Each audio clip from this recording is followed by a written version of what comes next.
I don't know why, but I always believed that blackened or blemished coins are lucky.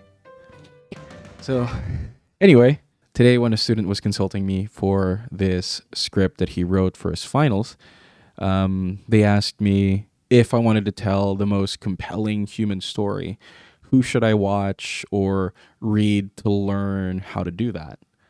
And I realized I could have said a number of documentarians or journalists, filmmakers like Scorsese or Sean Baker, or even flex the fact that I knew who Khaled Hosseini was. But my honest answer was, if you wanted to tell the most compelling human story in the most creative and unique ways possible, watch all 6 seasons of Community, maybe not season 4, and read 3 of Kurt Vonnegut's books, because I personally believe those two understand humanity and the absurdity of being alive better than almost anyone.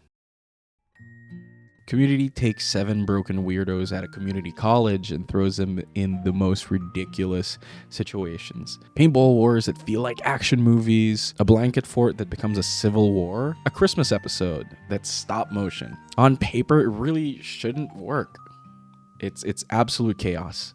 Underneath the jokes, there's this disarming honesty. Characters say things like, "I'm scared," "I ruined this," or "I don't know how to be a good person." Right in the middle of the absurdity. There's this naive, almost innocent sincerity in the way that they talk to each other. The show lets you laugh at how messy people can be without pretending that the mess doesn't hurt.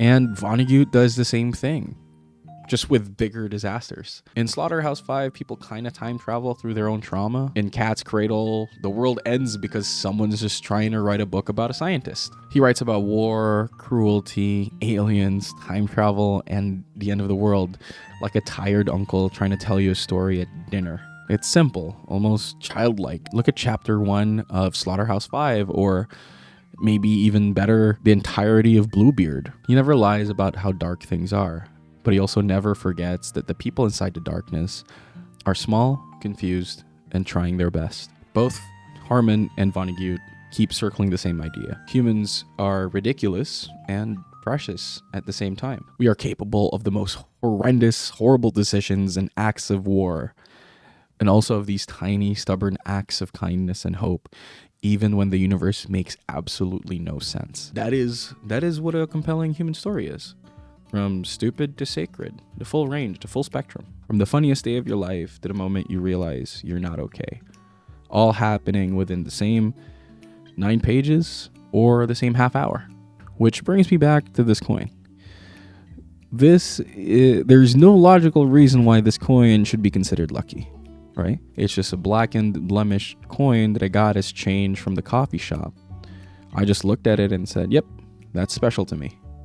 And to me, that's the entire point. We are the species that goes through war, heartbreak, breakups, finals weeks, and still decide that a specific blackened coin or a specific mug or a song on a playlist means something.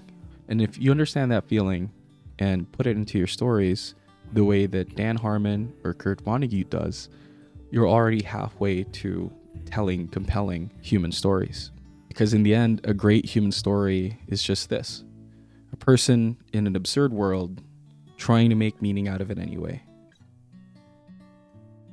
And maybe believing that a blackened coin is lucky. It's exactly the kind of beautiful nonsense that makes us human.